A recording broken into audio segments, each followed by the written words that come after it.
नमस्कार, good morning. आपके साथ मैं अखिलेश आनंद हूं। मेरे साथ आप अब देखेंगे आगे का एजेंडा। और अब बात कर लेते हैं अरविंद केजरीवाल की। केजरीवाल के इस्तीफे का काउंटडाउन ऑन है। आपको पता है, कल जब वो आए थे आम आदमी पार्टी के मुख्यालय में, उसी वक्त उन्होंने इस्तीफे का ऐलान कर दिया था कि 2 दिन के बाद इस्तीफा देंगे। और उसके बाद सवाल यह कि आखिर अगला मुख्यमंत्री कौन होगा। तो दिल्ली के नए सीएम को लेकर चर्चाओं का बाजार गर्म है। सीएम पद के लिए फिलहाल आम आदमी पार्टी में 3 नामों की चर्चा है। मुख्यमंत्री की रेस में आतिशी, गोपाल राय और इसके अलावा मंत्री कैलाश गहलोत का नाम भी है।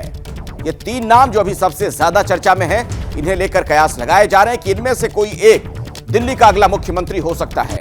कल केजरीवाल ने इस्तीफे का ऐलान किया था। उन्होंने कहा था कि 2 दिन के बाद मैं इस्तीफा दे दूंगा। कल ही इस बात का उन्होंने जिक्र किया था अपने संबोधन में। और उसके बाद से ही तमाम तरह के सवाल हैं कि अगला मुख्यमंत्री दिल्ली का होगा कौन। चूंकि मनीष सिसोदिया नंबर 2 थे पहले की व्यवस्था में, लेकिन इस बारे में भी साफ कर दिया गया कि वो भी इस पद पर जब तक चुनाव नहीं हो जाता, नतीजे नहीं आते हैं फिर से उनके फेवर में, वो नहीं बैठेंगे इस पद पर। दोस्तों, 2 दिन के बाद, आज से 2 दिन के बाद मैं सीएम की कुर्सी से इस्तीफा देने जा रहा हूं।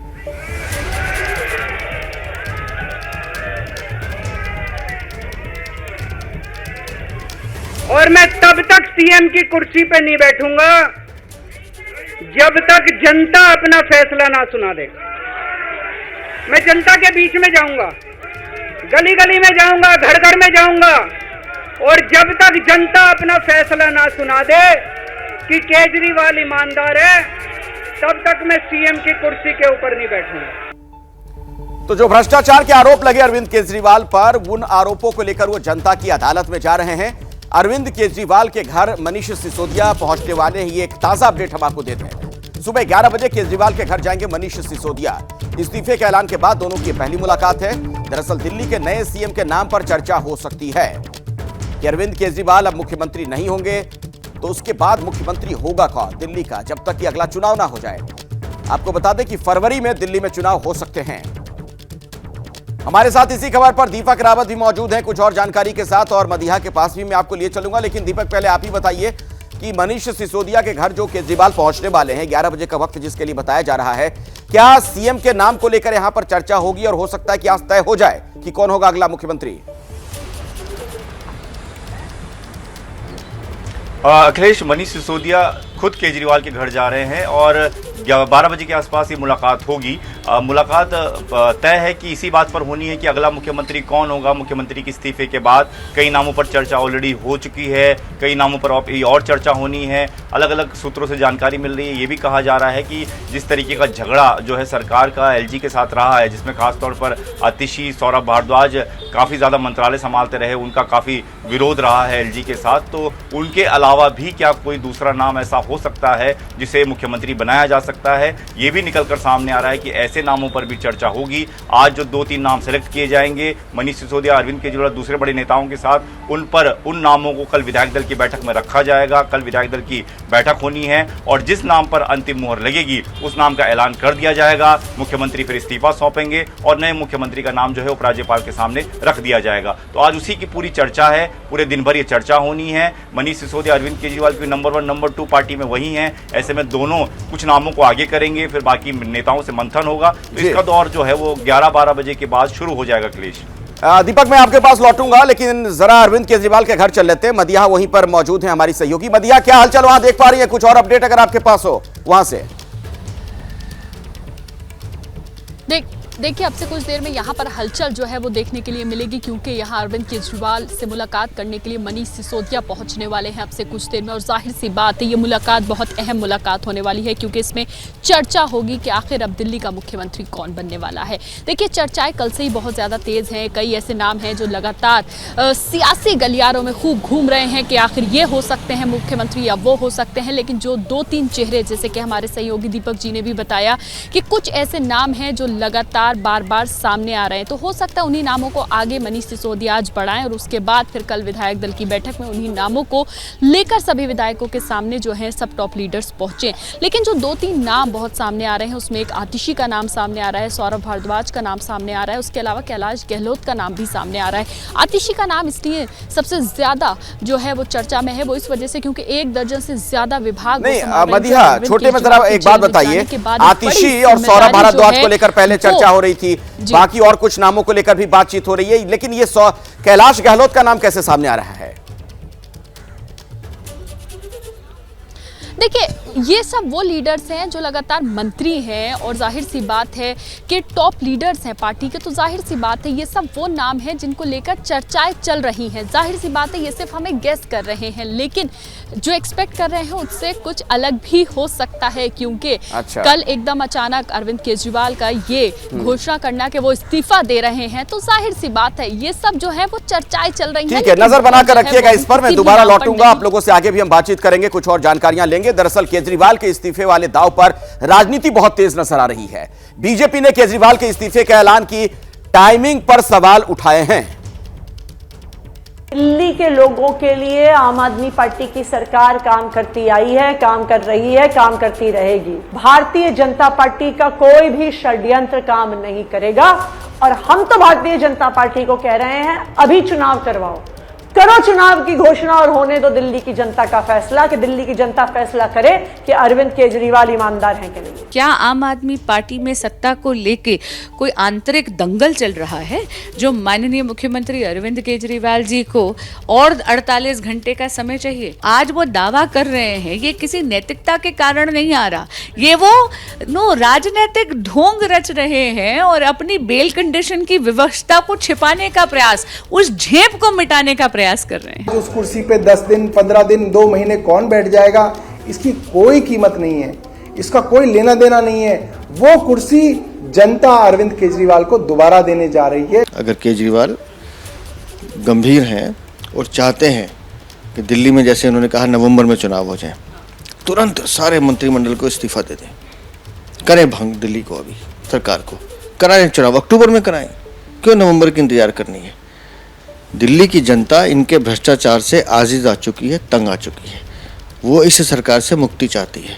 अमित शाह और नरेंद्र मोदी ने अरविंद केजरीवाल को गिरफ्तार किया आम आदमी पार्टी को खत्म करने के उद्देश्य से और यहां पर हॉर्स ट्रेडिंग खरीद फरोख्त करने के उद्देश्य से, लेकिन वो विफल हो गए। अब केजरीवाल जी जा रहे हैं, जनता से हम प्रमाण पत्र लेकर आएंगे, ईमानदार हैं या गुनहगार हैं ये दिल्ली की जनता तय करेगी। दिल्ली की जनता अब विश्वास नहीं करने वाली, क्योंकि 10 साल दे दिया मेरे भाई इनको, और अरविंद केजरीवाल जी को न तो लोगों की समस्याएं दूर करने की नीति है और ना नीयत। और आज सुबह की एक और बड़ी खबर आपको बता दें, बिहार की सियासत से जुड़ी यह खबर है। तेजस्वी ने लगाया नीतीश पर जासूसी का आरोप।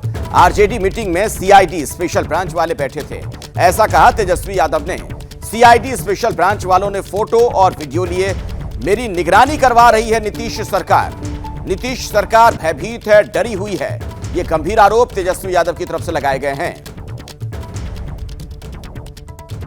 आपकी जासूसी का हाँ भाई, मंत्री क्या उद्देश्य हो सकता है? उद्देश्य अब जाने हमको क्या है, आपके मुख्यमंत्री बैठ जासूसी कोई है? अरे भाई पेपर हटाइए। आप दरभंगा में, कहाँ की दरभंगा? हर जगह वैसे तो हर जगह ही हो रहा है, लेकिन जो आईडी जो दिखाया, जो पकड़े गए वो दरभंगा में। अब तेजस्वी के बयान पर जेडीयू की प्रतिक्रिया सामने आ गई। तेजस्वी को ऐसे बयान से बचना चाहिए, यह कहा संजय झा ने। बिहार सरकार ने कभी किसी की जासूसी नहीं कराई है, तो यह स्पष्टीकरण दिया गया, सफाई दी गई। तेजस्वी के बयान पर जेडीयू की तरफ से यह प्रतिक्रिया सामने आ रही है। संजय झा जो कि वरिष्ठ नेता हैं, उन्होंने कहा कि तेजस्वी के बयान पर कि ऐसे बयान से उन्हें बचना चाहिए। तेजस्वी कार्यकर्ता संवाद यात्रा पे हैं, कल एक आरोप लगा दिए कि नीतीश सरकार मेरी जासूसी करा रही है, मेरे कार्यक्रम में सीआईडी स्पेशल ब्रांच के लोग हैं। देखिए, 19 साल से मुख्यमंत्री जी बिहार चला रहे हैं और उन्होंने बिलो द बेल्ट कभी राजनीति नहीं की, सारे लोग बिहार के जानते हैं, और न ही इस तरह का काम आज तक अपने राजनीतिक, उनका भी 40-50 साल का पब्लिक लाइफ हो गया, तो हमको लगता है उनका लंबा पॉलिटिकल लाइफ है, ऐसे बयानों से बचना चाहिए। तेजस्वी यादव के आरोप पर केंद्रीय मंत्री गिरिराज सिंह ने भी पलटवार किया। उन्होंने तेजस्वी यादव को लालू सरकार के कार्यकाल की याद दिलाई। उन्होंने सवाल उठाया, लालू के शासन में ऐसा कोई काम नहीं था जो होता ना हो।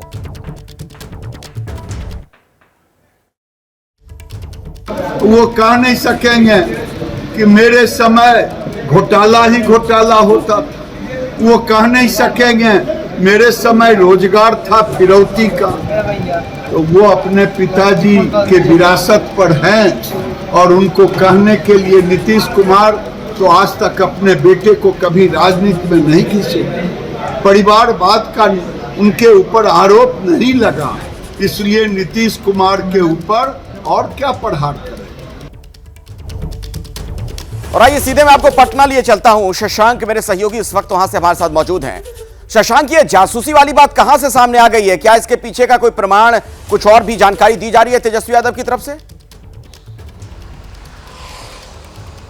देखिए, तेजस्वी ने कोई प्रमाण अब तक जारी नहीं किया है। अगर सच में उनके पास सबूत है, अगर वह उसको जारी करते हैं तो बिहार की सियासत में भूचाल आ जाएगा। लेकिन अब तक वो कोई सबूत जारी किए नहीं हैं।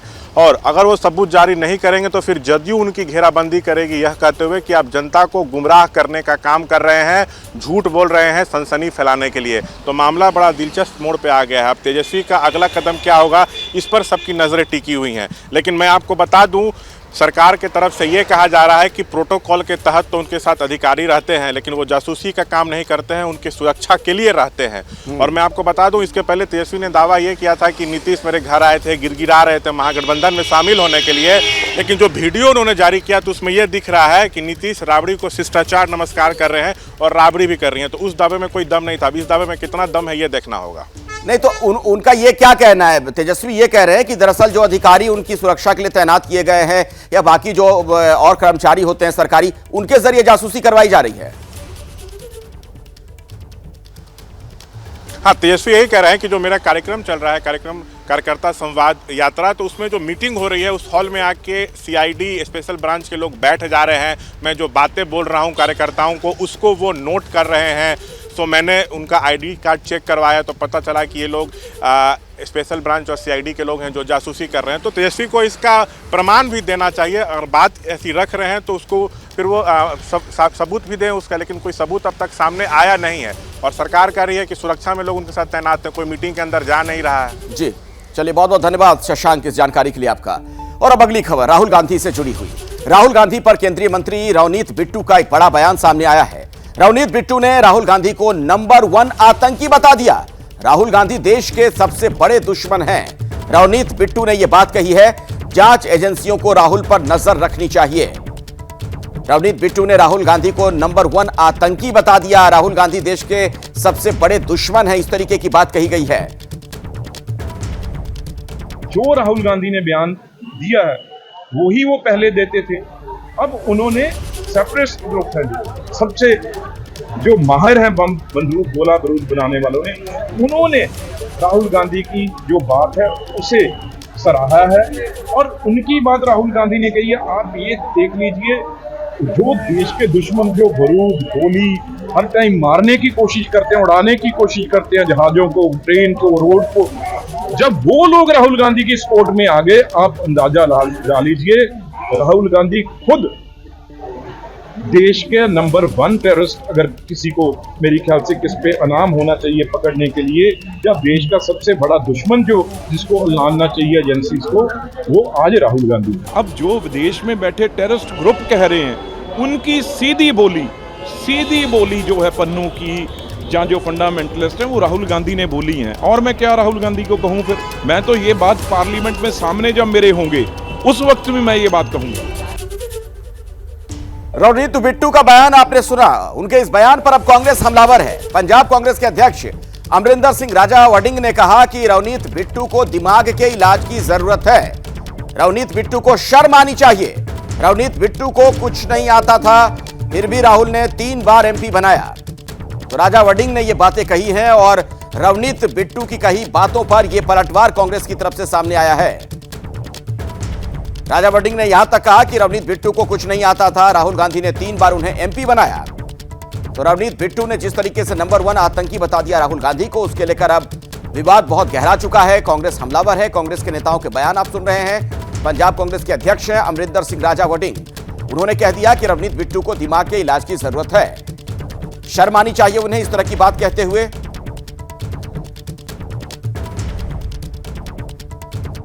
बिट्टू एक बच्चा था, गुरकीरत उससे काबिल था, इसको कुछ नहीं आता था। इसके बावजूद राहुल गांधी ने इसको 3 बार एमपी बनाया और आज उस राहुल गांधी को कहता है कि मैं आतंकवादी हूं। बिट्टू जी, राहुल गांधी आपके कहने से आतंकवादी नहीं बनेगा। अपने आकाओं को खुश करने के लिए कुछ भी कह रहा है। को लगता है कि राहुल गांधी को आतंकवादी बोल के आपका बीजेपी में कद बढ़ रहा है, तो बोलिए, हमें कोई एतराज नहीं है। लोग आपको कह रहे हैं कि इसके दिमाग का इलाज होना चाहिए। तो उनके आकाओं को कहना चाहता हूं कि अपने इस फर्जंद जो नए मंत्री को हारे हुए को बनाया है, इसको जरा बुद्धिमान लड़के को, मंद बुद्धि लड़के को जरा समझाने का काम करें। देखिए, इस तरीके का बयान केंद्रीय मंत्री को नहीं देना चाहिए। उन्हें कांग्रेस से और देश के लोगों से माफ़ी मांगनी चाहिए। वो कांग्रेस में थे, कांग्रेस के पार्लियामेंट के मेंबर रहे, कुछ दिन के लिए वो लोकसभा में कांग्रेस के लीडर भी रहे, तो तब उन्हें ये एहसास नहीं था। जो बात वो आज कह रहे हैं तब उन्हें मालूम नहीं थी। मेरा मानना है, मैं कांग्रेस की लीडरशिप से कहूँगा कि कांग्रेस के अंदर ऐसे जितने लोग हैं जिनका रवैया भारतीय जनता पार्टी की तरफ है, उनको पार्टी से निकाल के बाहर खड़ा करना चाहिए। आइए इसी खबर पर कुछ और जानकारी लेते हैं। मेरे साथ जैनेंद्र हमारे सहयोगी मौजूद हैं। जैनेंद्र, नेता प्रतिपक्ष हैं राहुल गांधी, उन्हें सीधे आतंकवादी कहने का एक तो सवाल यह खड़ा हो रहा है कि मतलब क्या, इस तरीके के बयान का क्या मतलब, और कांग्रेस इस पर क्या प्रतिक्रिया दे रही है? और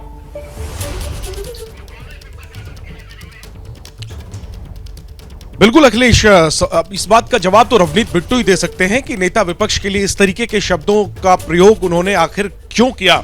बहरहाल जाहिर सी बात है कि ये जो टिप्पणी है वो चुभने वाली है और कांग्रेस पार्टी इस इशू को जोर शोर से उठा रही है। और बात करने के लिए मेरे साथ प्रमोद तिवारी जी हैं, सीनियर लीडर हैं और राज्यसभा में उपनेता हैं। जिस प्रकार के शब्दों का इस्तेमाल केंद्रीय मंत्री बिट्टू के द्वारा किया गया, देश का सबसे बड़ा दुश्मन नंबर 1 आतंकवादी राहुल गांधी को कहा है, क्या आप लोग इस पर सोचते हैं और क्या मानते हैं? बहुत ही घटिया, सतही और मैं तो ये कहूँगा शर्म आती कि भारत सरकार में मोदी जी आपके मंत्रिमंडल में ये मंत्री, क्या ये इसी तरह के आपने भर रखे हैं लोगों को अपने मंत्रिपरिषद में? एक व्यक्ति जिसकी पिता, जिसकी दादी दोनों आतंकवादी गतिविधियों में शहीद हुए, जिसने वो पीड़ा और दर्द झेला, उसे आतंकवादी कहते हुए शर्म नहीं आई? जुबान आपकी कैसे बोल गई है? क्या उस पीड़ा को आपने देखा नहीं था? और इसीलिए पंजाब की जनता ने आपको ठुकराया, हराया। और मोदी जी को तो एक जयचंद चाहिए, भाजपा को तो एक जयचंद चाहिए जो जयचंदी भाषा इतना गिर के बोल सके। इसलिए आपको मंत्रिपरिषद में लिया गया। पर कभी आप देखेंगे आईना ना, तो आपको अपने पे शर्म आएगी कि जिस राहुल गांधी के पीछे आप घूमते थे, जिसने अपनी जान की परवाह नहीं की, कश्मीर से कन्याकुमारी तक यात्रा की, कन्याकुमारी से कश्मीर तक, आप उसके बारे में ऐसी घटिया बात बोल रहे हो? क्या मांग करेंगे सर? और क्या चूंकि चुनाव है 2 राज्यों में, कांग्रेस इस इशू को उठाएगी, एक भावनात्मक लाभ लेने की कोशिश करेगी? मांग बहरहाल क्या करेंगे बिट्टू के इस बयान? मोदी जी बिट्टू को बर्खास्त करें मंत्रिपरिषद से और स्वयं इस बात के लिए माफी मांगे कि उनके मंत्रिमंडल में घटिया किस्म का इंसान था जिसने ऐसी गंदी भाषा का प्रयोग किया। भूल गए वो दिन जब सरदार बेद सिंह के बाद कांग्रेस ने आपको संभाला था, आपको किसी तरीके से इस काबिल बनाया था कि आप संसद पहुंचे। जी अखिलेश जी बिल्कुल जैनेंद्र, कांग्रेस किस तरीके से इस पर रिएक्ट कर रही है वो हम दर्शकों को सुना रहे थे, लेकिन अभी एक और बड़ी खबर आ गई है। जम्मू कश्मीर चुनाव के पहले फेज के प्रचार का चूंकि अंतिम दिन है, प्रचार के आखिरी दिन गृह मंत्री अमित शाह हुंकार भरेंगे। आपको यह बता दें कि चिनाब घाटी में 3 जनसभाएं करने वाले हैं अमित शाह। जम्मू कश्मीर में पहले चरण के लिए 18 सितंबर को वोटिंग है। पहले फेज में 24 विधानसभा सीटों पर मतदान है और अमित शाह पहुंचने वाले हैं पहले फेज के प्रचार का अंतिम दिन, प्रचार के आखिरी दिन गृह मंत्री अमित शाह खुद हुंकार भरेंगे। और आपको बता दें कि जम्मू कश्मीर में सियासी हलचल बहुत तेज। जम्मू कश्मीर चुनाव के पहले फेज के प्रचार का आज अंतिम दिन है और आखिरी दिन गृह मंत्री भी वहां पर अपनी पार्टी के लिए वोट मांगेंगे। जम्मू कश्मीर चुनाव से जुड़ी कुछ और अपडेट, कुछ और खबरें आप तक पहुंचाएंगे। हमारे साथ अजय बाचलू हमारे सहयोगी मौजूद हैं। आज अमित शाह का पूरा क्या कार्यक्रम अजय रहने वाला है? देखिए अखिलेश, अमित शाह आज जम्मू में रहेंगे और 3 जनसभाएं जो अलग अलग ज़िलों में वो करेंगे और मकसद एक है कि जिन 3 जगहों पर, जिन 3 ज़िलों में अमित शाह ये रैली कर रहे हैं, उन 3 ज़िलों में भाजपा के 8 प्रत्याशी हैं जिनके लिए पहले 2 दिन पहले ही खुद प्रधानमंत्री नरेंद्र मोदी ने भी रैली की थी। प्रधानमंत्री नरेंद्र मोदी ने डोडा में रैली की थी और आज अमित शाह जो है अपने इस चुनावी अभियान का शुरुआत जो है वो पाडर से करेंगे। पाडर के बाद वो किश्तवाड़ में एक रैली करेंगे और उसके बाद वो रामबन जाके एक रैली करेंगे। मतलब ये जो 8 सीटें हैं बीजेपी के लिए बहुत ज्यादा इंपॉर्टेंट है। इंपॉर्टेंट इसलिए भी है क्योंकि बीजेपी पहले फेज से एक टेंपो सेट करना चाहती है और जिस तरह से लगातार धुआंधार प्रचार हो रहा है इन 8 सीटों पर, खुद प्रधानमंत्री नरेंद्र मोदी तक ने इन 8 जो प्रत्याशी हैं बीजेपी उनके लिए वोट मांगे और आज अमित शाह अलग अलग जिलों में जो है जनसभाएं कर रहे हैं। तो मकसद साफ है कि बीजेपी अजय आप नजर बनाकर रखिएगा आज इन तमाम कार्यक्रमों पर। जैसे ही कुछ और जानकारी आपके पास उपलब्ध होगी दर्शकों तक वो सूचना भी हम पहुंचाएंगे। और सबसे पहले अभी की बड़ी खबर आपको बता दें, एनडीए में उठी जातीय जनगणना की मांग। जेडीयू ने उठाई है जातीय जनगणना की मांग। जातीय जनगणना को लेकर जेडीयू ने एक बड़ा बयान दिया कि देश में जातीय जनगणना होगी तो अच्छा रहेगा। ये बातें संजय झा की तरफ से कही गई हैं। तो जातीय जनगणना को लेकर आप देखिए एनडीए के अंदर से भी आवाज आनी अब शुरू हो चुकी है। तो जेडीयू का पक्ष रखा गया एनडीए में और यह कहा गया कि देश में जातीय जनगणना होगी तो अच्छा रहेगा। यह संजय झा का बयान है। तो आपको पता है जातिगत जनगणना की मांग लगातार की जा रही है विपक्ष की तरफ से और अब एनडीए के अंदर से भी इस पर आवाज सुनाई पड़ने लगी है। बिहार में तो महागठबंधन सरकार ने सीएम नीतीश जातीय गणना कराए, अपने खर्च पर बिहार सरकार कराई, आरक्षण का दायरा बढ़ा। उसके बाद से मांग उठ रही थी जेडीयू की तरफ से भी कि राष्ट्रीय स्तर पर भी केंद्र सरकार जातीय गणना कराए। तो जानकारी आ रही है कि इसको भी जल्द कराया जा सकता है। देखिए नीतीश कुमार जी सब पार्टी को लेके किए, महागठबंधन से पहले किए। जब हम लोग किए उस समय बीजेपी भी साथ थी जब कैबिनेट में तय हुआ। और देश में अकेला प्रदेश बिहार है जो जातीय गणना कराया, इसका रिपोर्ट पब्लिश किया और उस पर जो अफर्मेटिव एक्शन लेना था वो सारा काम नीतीश कुमार जी ने किया। और हम लोगों की जरूर इच्छा है कि अगर पूरे देश भर में जातीय जनगणना होती है तो ये अच्छी बात है। तो देश में जाति जनगणना होगी तो अच्छा रहेगा, यह बयान जेडीयू की तरफ से दिया गया। संजय झा को आपने सुना जो कि कार्यकारी अध्यक्ष हैं पार्टी के, और उनका यह कहना जाहिर तौर पर महत्वपूर्ण है। तो अब तक विपक्ष के कई पार्टियों की तरफ से यह बात कही जा रही थी, अब एनडीए के अंदर से अगर यह आवाज आने लगी है, इसका क्या मतलब है जरा समझते हैं। मेरे साथ नीरज पांडे हमारे सहयोगी जुड़ गए। नीरज, कैसे देखा जाए इस खबर को, इसका क्या मतलब निकाला जाए अगर अब जेडीयू यह बात कह रही है? देखिए, जाति जनगणना एक बहुत बड़ा विषय है। कई लोकसभा चुनाव से पहले भी जाति जनगणना पर लंबे समय से चर्चा हुई और इनफैक्ट ये कहा जा सकता है कि जेडीयू की सरकार जो बिहार में है उसने जाति जनगणना कंप्लीट भी कराया। तो यही संजय झा का साफ कहना है कि जाति जनगणना बिहार में तो हो ही चुकी है, अगर देश के अन्य हिस्सों में हो जाए तो ज़्यादा ठीक होगा। लेकिन फिलहाल भारत सरकार जनगणना कराने के पक्ष में है, लेकिन अभी तक जाति जनगणना पर कोई फैसला नहीं हुआ है। आने वाले समय पर जाति जनगणना पर अगर कोई फैसला होता है तब देखा जाएगा, लेकिन अभी तक एज ऑफ नाउ जो हमारी जानकारी है उसके अनुसार केंद्र सरकार की तरफ से जाति जनगणना का कोई निर्णय नहीं लिया गया है ऑफिशियली, और ना ही अभी तक किसी और राज्य में जाति जनगणना कराई गई है। तो इसको इस तरह से ही लेना चाहिए कि अभी फिलहाल इस मुद्दे पर राजनीति गर्म है। विपक्ष के तमाम लोग सवाल खड़े कर रहे हैं। अब तो एनडीए की तरफ से सवाल खड़े होना शुरू हो गए हैं, या ये कहें कि बातें सामने आई हैं। देखा जाएगा आने वाले समय में केंद्र सरकार क्या फैसला लेती है। जी अखिलेश, चलिए नजर बनाकर रखिए नीरज इस खबर पर। फिलहाल बहुत बहुत शुक्रिया इस जानकारी के लिए आपका। और अब अगली खबर, हरियाणा में नाराज नेताओं को मनाने में जुटे हैं सीएम सैनी। आपको बता दें कि सोनीपत में कविता जैन को मनाने के लिए पहुंचे खुद मुख्यमंत्री। टिकट कटने से नाराज है पूर्व मंत्री कविता जैन, तो सीएम सैनी के साथ प्रदेश अध्यक्ष मोहनलाल बडोली भी मौजूद। तो जो नाराज हो गए टिकट बंटवारे को लेकर, आप जान रहे हैं हर पार्टी में लगभग एक सी स्थिति है। कई ऐसे नेता जिन्हें टिकट की उम्मीद थी, उन्हें टिकट ना मिलने पर अब उनकी नाराजगी सामने आ रही है, तो उन्हें मनाने की कोशिशें चल रही हैं कि चुनाव में कहीं उसका नुकसान ना हो जाए। इसी कड़ी में आप देख रहे हैं किस तरीके से खुद मुख्यमंत्री सैनी अब मोर्चा संभाले हुए नजर आ रहे हैं। सोनीपत में कविता जैन को जब मनाने के लिए पहुंचे हैं, उस दौरान की तस्वीरें भी आपको हम दिखा रहे हैं। दरअसल टिकट कटने से नाराज है पूर्व मंत्री कविता जैन, और इस नाराजगी का चुनाव में कहीं कोई खामियाजा ना भुगतना पड़े बीजेपी को, इसलिए कोशिश की जा रही है। डैमेज कंट्रोल करने का यह प्रयास किया जा रहा है। मेरे साथ मेरे सहयोगी सचिन इस वक्त फोन लाइन पर मौजूद हैं। सचिन, कुल मिलाकर बात वही, कहीं बागी चुनाव में नुकसान ना पहुंचा दें, इसीलिए ये पूरी कवायद चल रही है। और क्या जानकारी मिल रही है आपको? जी देखिए, पूरी कवायद है बीजेपी और कांग्रेस दोनों की तरफ से ही कि जो बागी हैं उनको जितना ज्यादा बागियों को जो है वो मना सकते हैं, उतने ज्यादा बागियों को मनाएं और विड्रॉल जो है उनका वो इंश्योर कर सके। क्योंकि अभी चीफ मिनिस्टर जो है वो पहुंचे हैं सोनीपत में, तो रवि जैन से मुलाकात कर रहे हैं। हमने कविता जैन जो है उनकी पत्नी, उनकी रोते हुए की तस्वीरें सामने आई थी जब टिकट नहीं मिला था उनको। तो पिछले कल भी चीफ मिनिस्टर जो है काफी लीडर्स से मिले हैं, जिनमें भारती सैनी भी हैं और महेंद्रगढ़ में भी गए थे रामविलास शर्मा के पास भी। हालांकि उन्होंने पहले ही कह दिया कि वो बागी उम्मीदवार के तौर पे चुनाव नहीं लड़ेंगे, उन्होंने पहले ही जो है पार्टी को ये बता दिया था। और बीजेपी की तरफ से ही नहीं, कांग्रेस की तरफ से भी कोशिशें हो रही हैं।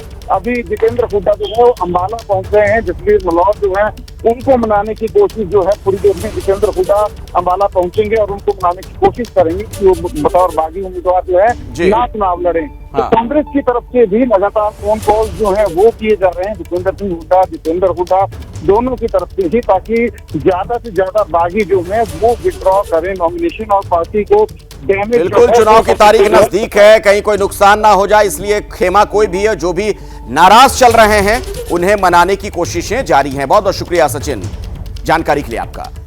अब अगली खबर का मैं रुख करना चाहूंगा, और अगली खबर गुजरात से, जहां आज सौगातों का दिन है। प्रधानमंत्री मोदी गुजरात के दौरे पर हैं। आपको बता दें कि पीएम के गुजरात दौरे का आज दूसरा दिन है। आज प्रधानमंत्री मोदी गुजरात को 8,000 करोड़ की योजनाओं की सौगात देंगे। पीएम आवास शहरी योजना के लाभार्थियों से भी बातचीत करेंगे। पीएम मोदी महात्मा मंदिर में चौथे वैश्विक अक्षय ऊर्जा निवेशक सम्मेलन और एक्सपो का उद्घाटन भी करने वाले हैं। आपको बता दें कि अहमदाबाद में देश की पहली वंदे मेट्रो सर्विस को हरी झंडी वो दिखाएंगे, उसमें सफर भी करेंगे प्रधानमंत्री मोदी। तो गुजरात दौरे का दूसरा दिन है और 8,000 करोड़ की परियोजनाओं की सौगात देने वाले हैं प्रधानमंत्री। री इन्वेस्ट समिट में भी मौजूद रहेंगे। और यही नहीं, अहमदाबाद में देश की जो पहली वंदे मेट्रो सर्विस होगी उसे हरी झंडी दिखाने वाले हैं प्रधानमंत्री खुद, और इसमें वो सफर भी करेंगे। हमारे सहयोगी ने वहां का जायजा लिया है, उसी वंदे भारत से आपको एक रिपोर्ट दिखाते हैं।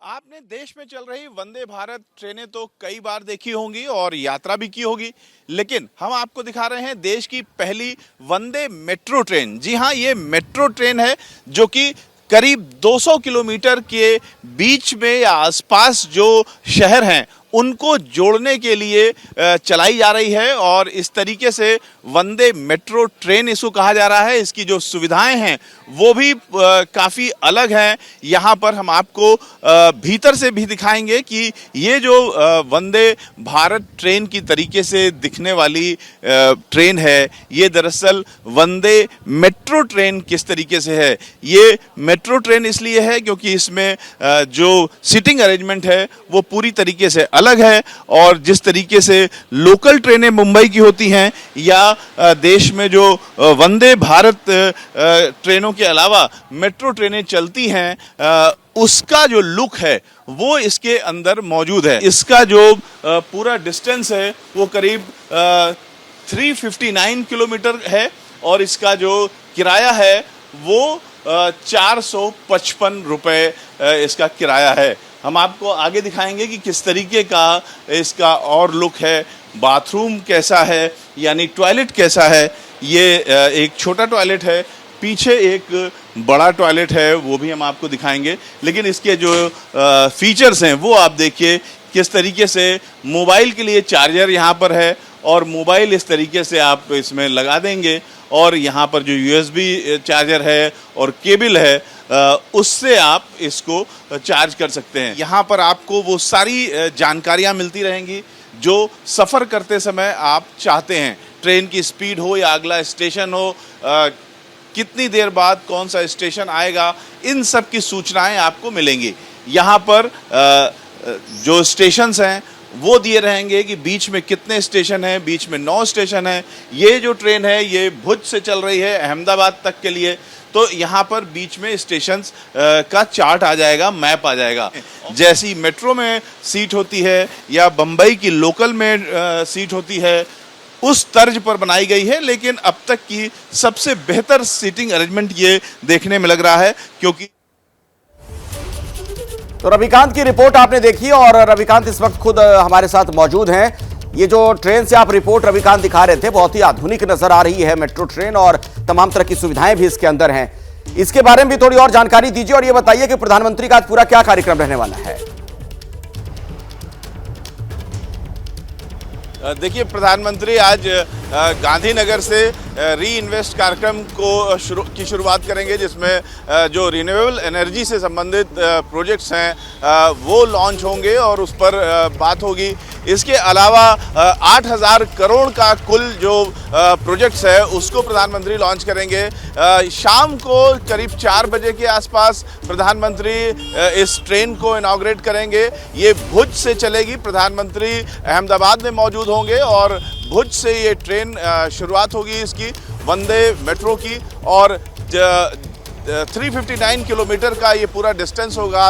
455 रुपये का किराया होगा, जो कि काफ़ी रीजनेबल माना जा रहा है। 1 रुपये 30 पैसे इस ट्रेन का किराया पर किलोमीटर पड़ रहा है। तो इससे ये माना जा रहा है कि एक नई क्लाइंटेज भी आसपास की जो रूट है उससे मिलेगा रेलवे को, और जो AC बस से सफ़र करने वाले लोग हैं वो अब इस रूट पर इस ट्रेन से जाना पसंद करेंगे। कुल मिलाकर के आसपास के जो ऐसे हब्स हैं जहां पोर्ट है, जैसे कि भुज में 3 पोर्ट हैं, यहाँ के इलाकों से जो नौकरी करते हैं यहाँ पर बाहर के लोग, छोटे शहरों के लोग यहाँ पर आसानी से आवाजाही कर सकेंगे इस रूट पर। इसके अलावा जो ट्रेन है, अगर उसकी खासियत की बात करें तो ये वंदे भारत ट्रेन जो है उसी प्लेटफॉर्म पर बनी है, लेकिन उससे ज्यादा मजबूत ये ट्रेन है क्योंकि इसमें सवारी बिल्कुल जिस तरह की जानकारी रविकांत आप दे रहे हैं उससे लगता है कि सार्वजनिक परिवहन को भी इससे बढ़ावा मिलेगा अगर इस तरह की सुविधाएं लोगों को मिलने लगेंगी। बहुत बहुत शुक्रिया फिलहाल पूरी जानकारी के लिए आपका।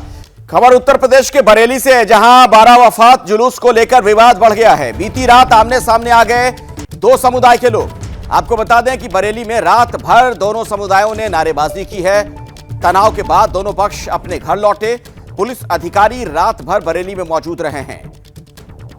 ये तस्वीरें भी सामने आ रही हैं, आप देख सकते हैं किस तरीके से बिल्कुल आमने सामने दोनों समुदाय के लोग थे। तनाव बहुत ज्यादा पूरे इलाके में। पुलिस वहां पर पहुंची, प्रशासन के लोग पहुंचे, दोनों पक्षों को समझाया बुझाया गया। 12 वफात जुलूस के दौरान यह हंगामा हुआ है।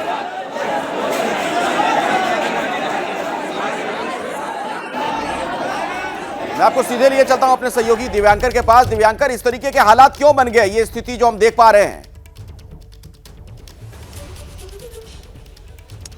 जी बिल्कुल, देखिए अखिलेश जिस जगह पर मैं मौजूद हूँ जोगी नवादा, और ठीक इसी जगह पर मेरी दाहिनी ओर अगर बताएं तो यहाँ पर एक समुदाय के लोग जो है वो यहाँ से आ रहे थे, इधर से जुलूस लेकर अपना, और सामने जो आपको गली मेरी दाहिनी ओर नजर आएगी जहाँ पर आपको फिलहाल जो स्थिति है वो नियंत्रण में नज़र आ रही है। पुलिस वाले यहाँ पर भारी संख्या में जो है वो मौजूद नज़र आ रहे हैं, और यही वो गली है, मौर्या गली, जहाँ से जुलूस निकालने को लेकर जो विवाद धीरे धीरे लगातार बढ़ गया। जो समुदाय इस तरफ रहता है यानी कि मौर्य गली में रहता है, उसका ये कहना है कि पहली बार जो जुलूस है वो इस गली से निकाला जा रहा था, जिसके चलते उन लोगों ने विरोध किया। उनका ये भी कहना है, साफ तौर से उन्होंने बड़ा आरोप लगाया कि दूसरा समुदाय जो है वो उन लोगों को सावन के महीने के समय इस यात्रा से बनखंडी नाथ मंदिर जो है जो पड़ता है वहाँ पर जाने नहीं दिया जाता है। तो फिर जब दूसरा समुदाय उन्हें अपने दरवाजे से जाने नहीं देगा तो वो दूसरे समुदाय के लोगों को अपने दरवाजे से क्यों नहीं जाने देंगे। वहीं अगर इधर से आने वाले जो लोग हैं, यानी सामने जो आप रास्ता देख रहे हैं, इस तरफ से आने वाले जो दूसरे समुदाय के लोग हैं, उनका यही कहना है कि उनके पास पूरी तरह से परमिशन थी, उन्होंने प्रशासन को लिखित जो परमिशन है वो दी हुई थी, और लेकिन इन सब के बाद भी जो है उन्हें ठीक इसी जगह पर, जिस जगह पर हमारी मौजूदगी, इसी जगह पर रोक लिया जाता है और आगे जाने की जो इजाज़त है वो यहाँ से नहीं दी जाती है। फिलहाल की अगर बात करें तो प्रशासन पूरी तरह से अलर्ट है, मुस्तैद है। दोनों पक्षों को बिल्कुल जरूरी है कि प्रशासन ऐसे माहौल में अलर्ट रहे ताकि ये तनाव और ना बढ़ने पाए। बहुत बहुत धन्यवाद दिव्यांकर इस पूरी जानकारी के लिए आपका। हरियाणा में बागी नेताओं को मनाने में जुटी कांग्रेस। आपको बता दें कि कुछ ही देर में अंबाला पहुंचेंगे सांसद दीपेंद्र हुड्डा। कांग्रेस के बागी जसबीर मलौर को मनाने का प्रयास किया जाएगा। भूपेंद्र और दीपेंद्र हुड्डा ने बागी नेताओं को फोन भी किए हैं, तो टिकट ना मिलने से जो लोग नाराज हैं उन्हें मनाने की कोशिश की जा रही है।